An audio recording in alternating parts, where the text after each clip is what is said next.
ಇಂದೇ ಡೌನ್ಲೋಡ್ ಮಾಡಿ ಮತ್ತು ನಿಮ್ಮ ನೆಚ್ಚಿನ ಶೋಗಳನ್ನು ಆನಂದಿಸಿ. ಮೇಡಮ್ ಅವರೇ, ನೀವು ನಾನು ಇಷ್ಟು ಪ್ರೀತಿ ಮಾಡ್ತೀರಿ, ನಾನು ಎಷ್ಟು ಅದೃಷ್ಟ ಅಂತ ಅನಿಸ್ತದೆ. ಅದ್ಯಾವ್ರು ನಮ್ಮಿಬ್ಬರಿಗೂ ಗಂಟಾಕಿದ್ದು ಅದು ಯಾವ ಜನ್ಮದ ಋಣನ ಏನು. ನಿಮ್ಮ ಪ್ರೀತಿ ನಂಗೆ ಇದೇ ಥರ ಸಿಗ್ತದೆ ಅಂದರೆ ನಾನು ಯಾವಾಗಲೂ ಇದೇ ಥರ ಓದಿತ್ತಿನಕ್ಕೆ ಸಿದ್ಧ ಮೇಡಮ್ ಅವರೇ. ಯವ್ವ, ಸಿದ್ದೇಗೌಡನ ಶಕ್ತಿನೇ ನಿಮ್ಮ ಪ್ರೀತಿ ಮೇಡಮ್ ಅವರೇ. ನಾನೆಂತ ಪಾಪಿಸಿದ್ದು ಅವರೇ. ನಾನು ನಿಮ್ಮ ಜೀವನದಲ್ಲಿ ಇಲ್ಲದೆ ಇರುವಾಗ ನೀವು ಖುಷಿಯಾಗಿದ್ರಿ, ನೆಮ್ಮದಿಯಾಗಿದ್ರಿ. ನನ್ನನ್ನು ಯಾಕೆ ಪ್ರೀತಿ ಮಾಡೋಕೆ ಹೋದ್ರಿ? ಅದರಿಂದ ನಿಮಗೇನು ಸಿಕ್ತು? ಜೈಲ್ವಾಸ ಅಷ್ಟೇ. ನನ್ನಿಂದ ನಿಮ್ಮ ಜೀವನದಲ್ಲಿ ನೆಮ್ಮದಿ ಅನ್ನೋದೇ ಇಲ್ಲ. ನನ್ನಿಂದಾನೇ ಇದೆಲ್ಲ ಆಗ್ತಿರೋದು. ಮೇಡಮ್ ಅವರೇ, ಪ್ರೀತಿ ಮಾಡೋದಕ್ಕಿಂತ ಇನ್ನೇನು ಸುಖ ಇದ್ದದ್ದು ಹೇಳಿ. ಅದರಾಗೂ ನಮ್ಮನ್ನು ಪ್ರೀತಿ ಮಾಡೋರು ಸಿಗೋದಂತೂ ಪುಣ್ಯ ಮೇಡಮ್ ಅವರೇ. ಅಂಥ ಪುಣ್ಯ ನನಗೆ ನಿಮ್ಮ ರೂಪದಲ್ಲಿ ಸಿಕ್ಕದೆ. ಮನ್ಸಲ್ಲಿ ನಿಮ್ಮ ಪ್ರೀತಿ ಇರಬೇಕಾದ್ರೆ ನಾನು ಎಲ್ಲಿದ್ರೆ ಏನು ಮೇಡಮ್ ಅವರೇ? ಈ ಜೈಲುವೆ ನಂಗೊಂಥರ ಸ್ವರ್ಗನೇ ಅನ್ನಿಸ್ತದೆ. ನಿಮ್ಮನ್ನ ಹೇಗಾದರೂ ಮಾಡಿ ಇದರಿಂದ ಬಚಾವ್ ಮಾಡಲೇಬೇಕು ಸಿದ್ದು ಅವರೇ. ದೇವ್ರೆ, ನಾನು ಏನು ಮಾಡಲಿ? ಇದಕ್ಕೆ ನೀನೇ ಯಾವುದಾದ್ರೂ ದಾರಿ ತೋರಿಸ್ಬೇಕು. ಸಿದ್ದು ಅವ್ರನ್ನ ಈ ನರ್ಕದಿಂದ ಪಾರ್ ಮಾಡು.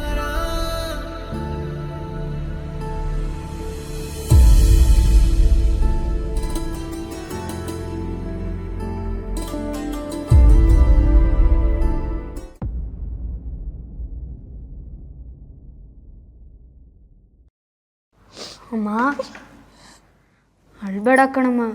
ನೀನು ಹತ್ರ ನನಗೂ ಅಳು ಬರುತ್ತೆ. ನಿಮ್ಮಪ್ಪನ ನಂಬ್ಕೊಂಡ್ರೆ ನಮಗೆ ಕಣ್ಣೀರೇ ಗತಿ ಕಣೋ. ದೇವ್ರಂತ ನಿಮ್ಮ ಅಜ್ಜಿ ತಾತನ ಮನೆ ಬಿಟ್ಟು ಓಡಿಸಿ ಮನೆನ ಸ್ಮಶಾನ ಮಾಡಿಬಿಟ್ರು ನಿಮ್ಮಪ್ಪ. ಯಾವಾಗಲೂ ಅವ್ರಿಗೆ ಬುದ್ಧಿ ಬರುತ್ತೆ? ಯಾವಾಗ ಬರುತ್ತೆ? ಈಗಪ್ಪ ಅಜ್ಜಿ ತಾತನ ಕರ್ಕೊಬರಕ್ಕೆ ಹೋಗಿದಾರಲ್ವಾ, ಬರ್ತಾರೆ. ಸಮಾಧಾನ ಮಾಡ್ಕೊ ಪ್ಲೀಸ್. ವೀಣಾ, ಅಮ್ಮ ಅಮ್ಮ ಬಂದೆ. ಅಮ್ಮ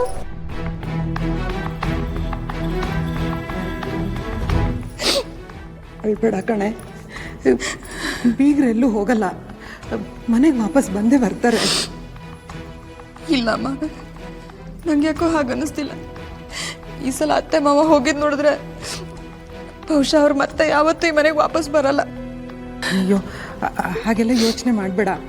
ನೋಡು, ಬೀಗರು ಯೋಚನೆ ಮಾಡಿ ಜೀವನ ಮಾಡೋಂಥವ್ರು. ಎಲ್ಲೋ ಬೇಜಾರಾಯ್ತಲ್ಲ, ಒಂದಷ್ಟೊತ್ತು ಕೂತಿದ್ದು ವಾಪಸ್ ಮನೆಗೆ ಬರ್ತಾರೆ. ಯೋಚನೆ ಮಾಡಬೇಡ. ಅವ್ರು ಎಲ್ಲಿದ್ದಾರೆ ಅಂತ ಕೇಳಿದ್ಯಾ? ಫೋನ್ ಮಾಡೋರಿಗೆ. ಫೋನ್ ಮಾಡ್ತಾನೆ ಇದ್ದೀನಿ ಅಮ್ಮ, ಆದರೆ ಅವರಿಬ್ಬರು ಮೊಬೈಲ್ಗಳು ಸ್ವಿಚ್ ಆಫ್ ಬರ್ತಾ ಇದೆ. ಮೊದಲೇ ತುಂಬ ನೊಂದ್ಕೊಂಡಿದ್ದಾರೆ. ಆ ನೋವಲ್ಲಿ ಏನಾದರೂ ಹೆಚ್ಚು ಕಮ್ಮಿ ಮಾಡ್ಕೊಂಬಿಟ್ರೆ ಅಂತ ಭಯ ಆಗ್ತಿದೆ ಅಮ್ಮ. ಅಯ್ಯಯ್ಯೋ, ಹಾಗೆಲ್ಲ ಏನೇನೋ ಮಾತಾಡ. ಯಾಕೆ ಚಲ್ವಿ?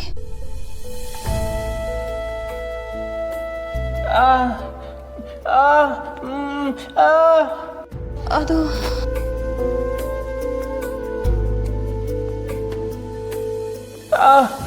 ಅಪ್ಪ, ಅಮ್ಮ,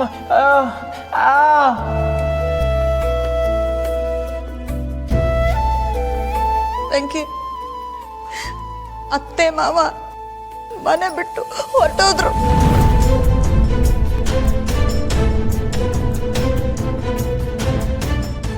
ಅಕ್ಕ, ಏನು ಹೇಳ್ತಾ ಇದ್ದೀರಾ ನೀವು? ಏನಾಯ್ತು ಅಂತ ಬಿಡ್ಸ್ ಹೇಳಿ.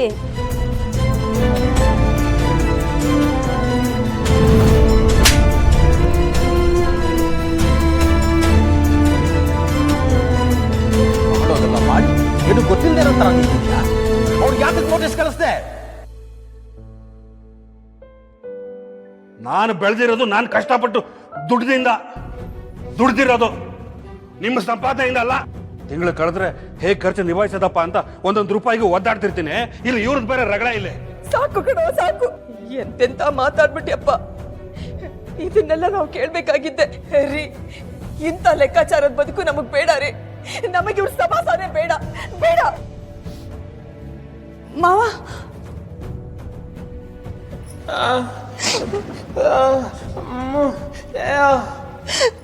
ಗೊತ್ತಿಲ್ಲ ವೆಂಕಿ, ಫೋನ್ ಮಾಡಿದೆ, ಸ್ವಿಚ್ ಆಫ್ ಅಂತ ಬರ್ತಿದೆ. ನಮ್ಮ ಯಜಮಾನ್ರು ಹೋಗಿದ್ದಾರೆ, ಹುಡ್ಕೊಂಬರ್ತೀನಿ.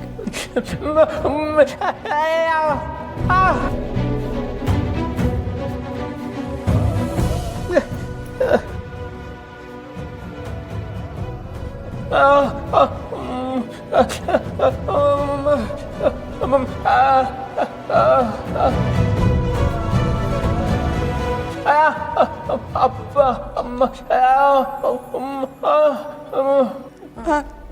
ಬಂದ್ರೆ ಫೋನ್ ಮಾಡ್ತೀನಿ.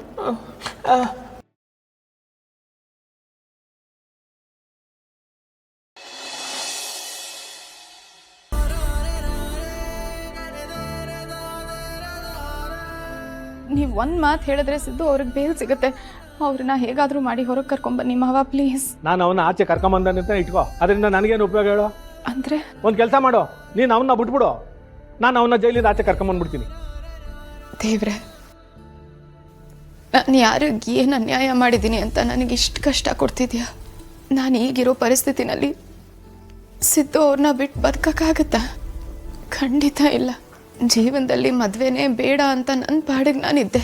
ಆದರೆ ಹೇಗೋ ಮದುವೆ ಆಗೋಯ್ತು. ಮೊದಲನೇ ಸಲ ಒಬ್ಬರ ಮೇಲೆ ಪ್ರೀತಿ ಆಗಿದೆ.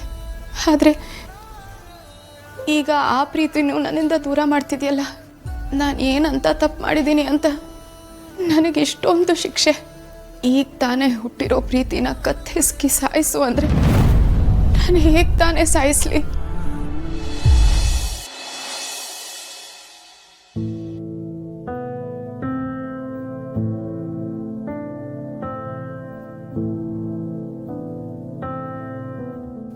ಸಿದ್ದು ಅವರೇ, ನೀವೇ ಹೇಳಿ, ನಿಮ್ಮನ್ನು ಬಿಟ್ಟು ನನಗಿರೋಕ್ಕಾಗತ್ತಾ? ಪಾಪ, ನೀವೇನು ತಾನೇ ಹೇಳ್ತೀರಾ? ನನ್ನಿಂದಾನೇ ನೀವಿಷ್ಟು ಕಷ್ಟಪಡ್ತಿರೋದು, ನೋವು ಅನುಭವಿಸ್ತಿರೋದು. ನಿಮ್ಮೆಲ್ಲ ನೋವಿಗೂ ನಾನೇ ಕಾರಣ. ನನ್ನನ್ನು ಕ್ಷಮಿಸ್ಬಿಡಿ ಸಿದ್ದು ಅವರೇ, ನನ್ನನ್ನು ಕ್ಷಮಿಸ್ಬಿಡಿ.